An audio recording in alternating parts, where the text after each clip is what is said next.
प्रिय छात्रों, आज आप इस वीडियो में सीखेंगे कॉस्ट सेंटर्स के बारे में। कॉस्ट सेंटर का क्या यूज है और इस ऑप्शन को यूज करते हुए कैसे वाउचर एंट्री पास करेंगे, इस ऑप्शन को कैसे एक्टिवेट करेंगे और वाउचर एंट्री करने के बाद इसकी रिपोर्ट कैसे देखेंगे। तो आइए स्टार्ट करते हैं। कॉस्ट सेंटर्स का मतलब होता है खर्चों को डिवाइड करना। एक सिंपल सा मैं एग्जांपल बताती हूँ। जैसे हमारी एक कंपनी है जिसमें 7 से 10 एम्प्लॉय काम कर रहे हैं। ये जो एम्प्लॉय है उनकी सैलरी आप पे कर रहे हैं 50,000 रुपीज सभी की मिलाकर। तो किसको कितनी सैलरी दी है उसको डिटेल में लिखने के लिए कॉस्ट सेंटर्स ऑप्शन को यूज करते हुए वाउचर एंट्री करेंगे। तो इसको और डिटेल में जानने के लिए टैली में एक एग्जांपल लेके समझते हैं। मैंने एक एग्जांपल लिया है, paid salary of ₹50,000, salary account DR 50,000।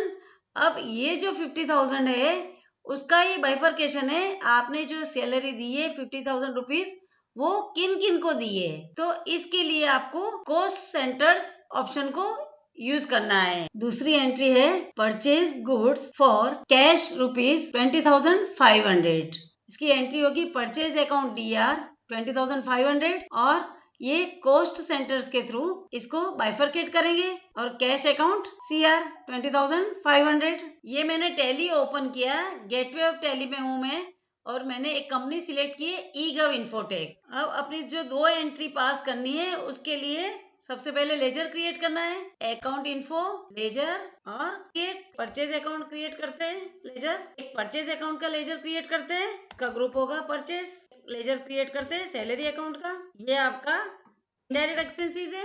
ये 2 लेजर मैंने क्रिएट कर दिए। अब आइए इसकी एंट्री देखते हैं।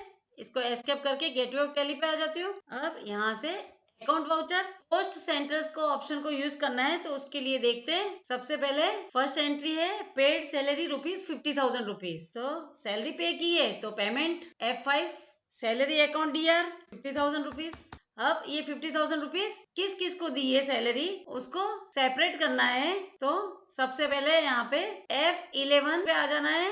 अब यहाँ पर आपको दिखाई दे रहा है कॉस्ट प्रॉफिट सेंटर्स मैनेजमेंट। तो यहाँ पे मेंटेन कॉस्ट सेंटर्स को यस करना है। यहाँ पे मैं यस कर देती हूँ। यस करके सेव कर लिया। Salary account DR 50,000। देखो मैंने कॉस्ट सेंटर को यस किया था तो यहाँ पे नेम ऑफ कॉस्ट सेंटर्स की डिटेल मांग रहा है। तो यहाँ से मैं आपको यश को सैलरी दी 15,000 वो आपको यहाँ पे लिखना है। तो अल्टर सी नाम आपको लिखना होगा यश। अब इसको एंटर कर दो। यश को कितनी सैलरी दी आपने 15,000, ये 15,000 लिख लो। नेक्स्ट है मोहित, वापिस यहाँ से अल्टर सी मोहित, इसको भी एंटर करो। मोहित को कितनी सैलरी दी 12,000, वापिस अल्टर। नेक्स्ट है गोपाल, गोपाल को दी 15,000, वापिस अल्टर। रोहित, जो रिमेनिंग अमाउंट है वो ऑटोमेटिक इसने शो कर दिया 8,000, हमने भी 8,000 ही लिखा है इसका। अब यहाँ पे एंटर कर दीजिए, कंप्लीट।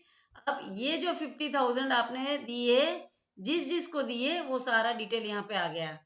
क्रेडिट कैश यस कर देती हूँ। इस तरह से मैंने सैलरी अकाउंट को कॉस्ट सेंटर्स ऑप्शन को यूज करते हुए बताया। एक और एंट्री देखते हैं, purchase goods for cash ₹20,500। Purchase है तो पेमेंट एंट्री है। अब purchase account DR, purchase account DR। Inventory allocation को आपको स्किप करना है और यहाँ पे आपको लिखना है 20,500। अब यहाँ पे कॉस्ट एलोकेशन की विंडो ओपन हो गई।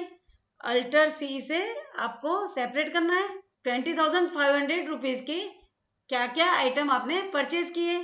तो अल्टर C से मॉनिटर परचेज किया 17,000 का।